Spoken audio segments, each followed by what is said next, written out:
sounds good. So today we're gonna be installing a brand new Borla exhaust system and comparing it to the exhaust that's already on the car.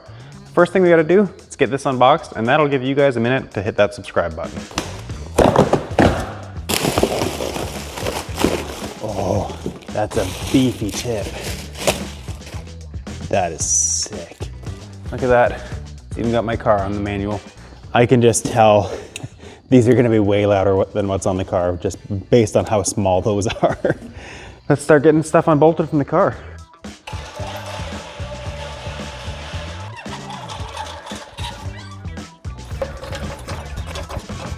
So step one, it says use a reciprocating saw or an exhaust cutting tool. I was not aware that Borla was chill like that. Let's go.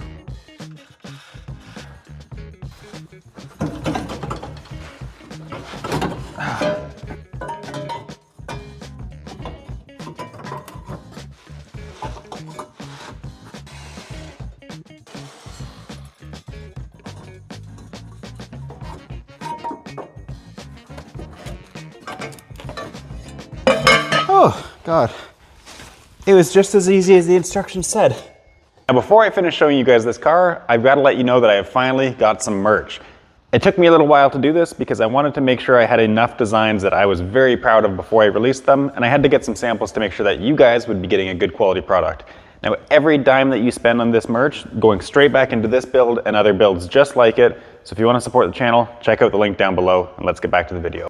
Now, this exhaust hardware is looking pretty rusty, so I'm going to hose this down with some penetrating fluid. Give that some time to soak. I don't think there's any more hangers. I think this is just rusted together.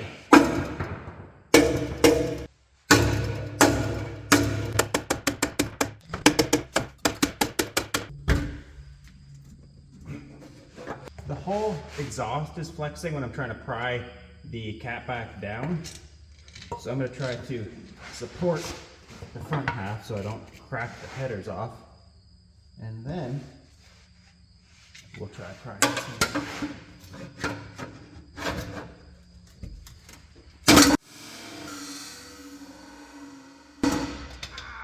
Oh my God.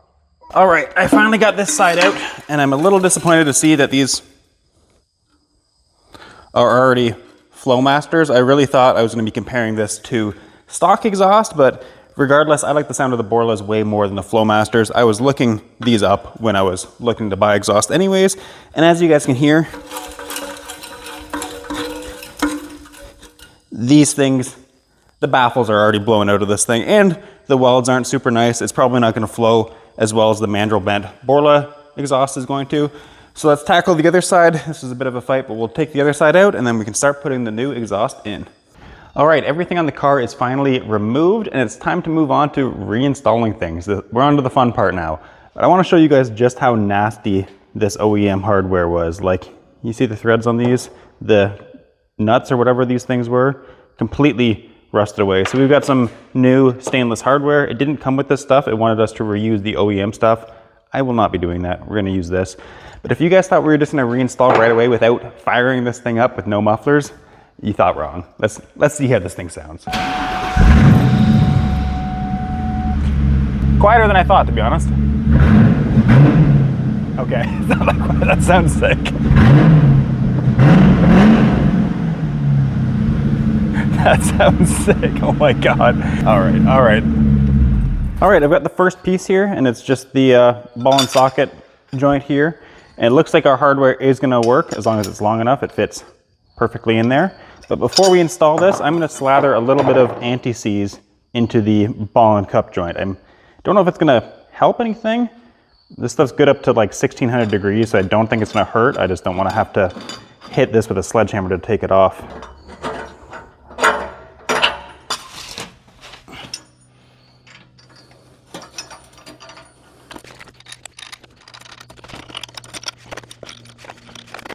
Oh my God, how is this ever gonna go up over that? Does this have to go like 10 more feet in the air? How is that gonna fit over that? That's not even close. I was really starting to worry that I was going to need a hoist to get this exhaust in because I can't get that bend up and over the axle. So I did some Googling to see if I'm just an idiot, and it seems like the general consensus is yes, I am just an idiot. So much so that I probably didn't need to cut up the OEM exhaust as badly as I did. I don't know why it didn't occur to me, but I should have put the jack stands on the body, not the axle, because if I put them on the body, the axle could fall way down and it would probably have a lot more clearance. So let's try that now and hopefully it works. Oh my God. That is a lot more distance.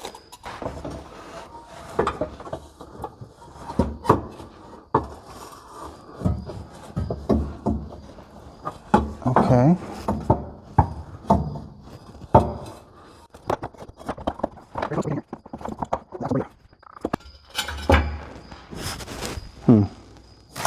So as you can see, the exhaust is still not in the car.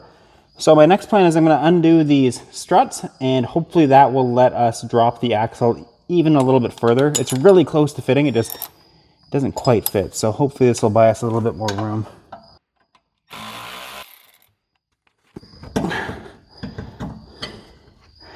Okay, that's one down. It is what it is. Okay, come on. That does not seem like it's any lower, but let's try again. This really doesn't look like it's gotten us any extra wiggle room. To absolutely nobody's surprise. Holy cow, man, what?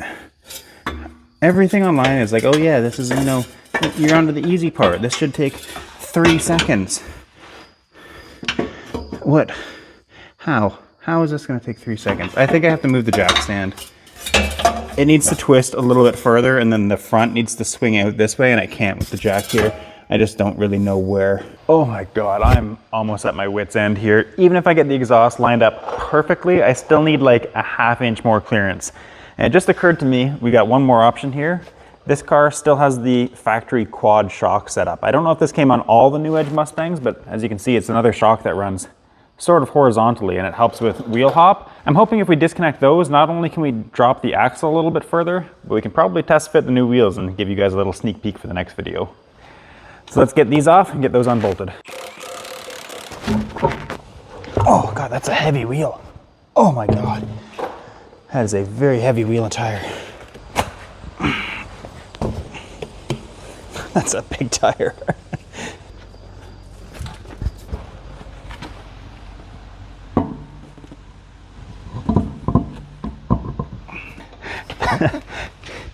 Dang. All right. Obviously looks pretty corny with that much wheel gap right now, but let's do some natural lighting. I'm digging the silver on silver. And that's actually less aggressive than I would have expected. That looks perfectly flush, and that's a big, big tire. That's a big tire. Dang. All right. This thing's gonna look good. This thing's gonna look really good. All right, back to the task at hand.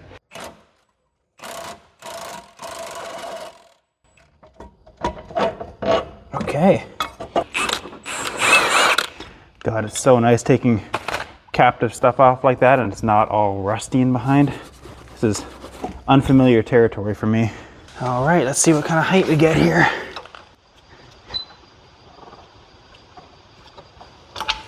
It doesn't seem like a lot more than we had before. There's no way it's supposed to go in this way, right? There's no way. Everything I'm reading is like, oh yeah, this is the easiest job ever to do. And here I am, day 100 of this freaking install. And not even remotely close to getting it into the car.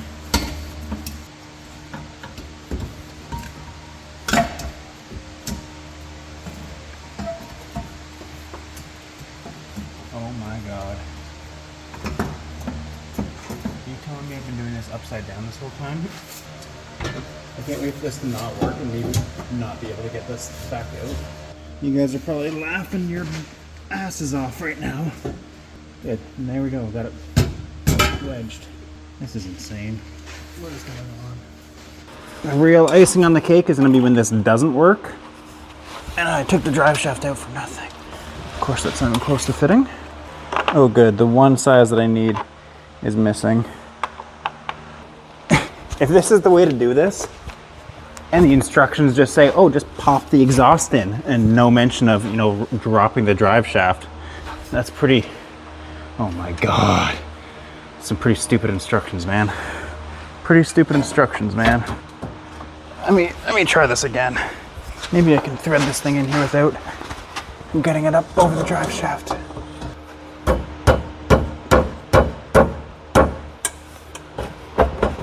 What are we stuck on here, folks? What are we stuck on, folks? You need the drive shaft still, or what are we doing? There we go. Oh my God. Never in a million years would I have guessed that this is the way to do it. Oh my God. Oh. There you have it, folks. That was really easy. That was really easy. Holy crap. Well, I feel like a bit of an idiot. That went in relatively smoothly from the back, but I feel like the instructions should have said that. Like, it seems way easier to install this part over the axle rather than this entire thing through the axle. I don't know.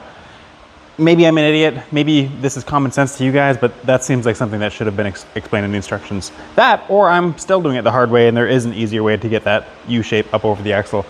I don't know. Let's get the other side in and then we can get the tailpipes on. I'm very excited to see how these humongous new exhaust tips look. Let's go. I am stupid. Oh my God. That took 10 seconds. I've been fighting with this for days. Oh my God. But we got it. It's in there. Okay. Are you kidding me? I put anti-seize all over the outside of it. I thought it went in that way.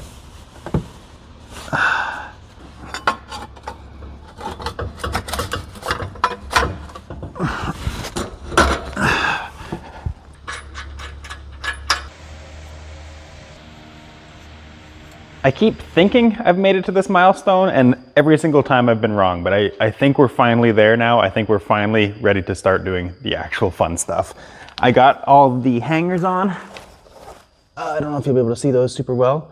That was a big fight. Anti-seize was not the right product to use to help those slide on. Some PB Blaster worked way better, but it was still a huge fight. But now it's finally time to put the tailpipes on. This is gonna be sick. It's the final step. I get to fit up and see how I want them to fit in the bumper. I think I'd like them to stick out just a little bit. I don't want them tucked in too far. But let's slip one of these things on here and see if this is actually gonna be as fun as I hope it is. Please don't tell me that these are different than the front ones. They are different sizes. Are you kidding me? Oh my God. This is insane. Why? The exhaust is all the same size. Why did you send me different clamps? Well, I was wrong. We're not onto the fun stuff yet. These are the clamps they included, and they included 2 different sizes and didn't say that. The pipe is all the same size. I don't know why they would send some small clamps and some big clamps, but I used the wrong ones. And I get to put these on the pipes that are already installed. I'm gonna see if I can just unbolt them and slip them over the pipe, but I'd be surprised if it was that easy. God. I can't tell you how frustrated I am right now. I've been working on this for days. It's supposed to be such a simple install, and it is fighting me every step of the way. I might be able to force this if I could get 2 hands under there. Goody, there we go.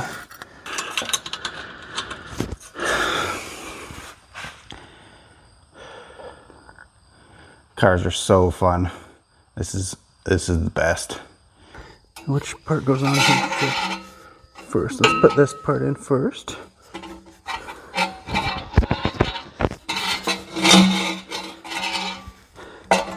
And then ramrod this onto here because it fits so nicely. Thank you, Borla. Come on. Okay, there we go. There we go. I don't know if there's going to be as much adjustment in this as I had hoped. Okay, sweet. We're finally doing something that's actually fun. This looks very cool. That looks very cool. That's a big old pipe. All right, let's tackle the other side. I really didn't think just the exhaust tips would make this much of a difference, but looking at the car, it looks way more sporty with these things. I'd be happy with this upgrade just for the aesthetics. I can't wait to hear how it sounds too. That looks really good.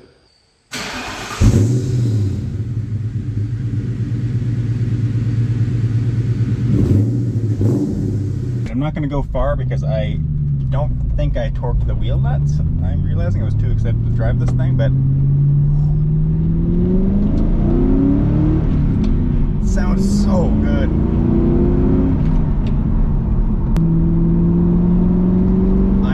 I love that, man. That sounds so good. I feel like it could be a little bit louder, but I'm trying to keep this car as street friendly as I can. So I know if I went louder, I'd regret it and I'd be worried about getting pulled over all the time. I think this is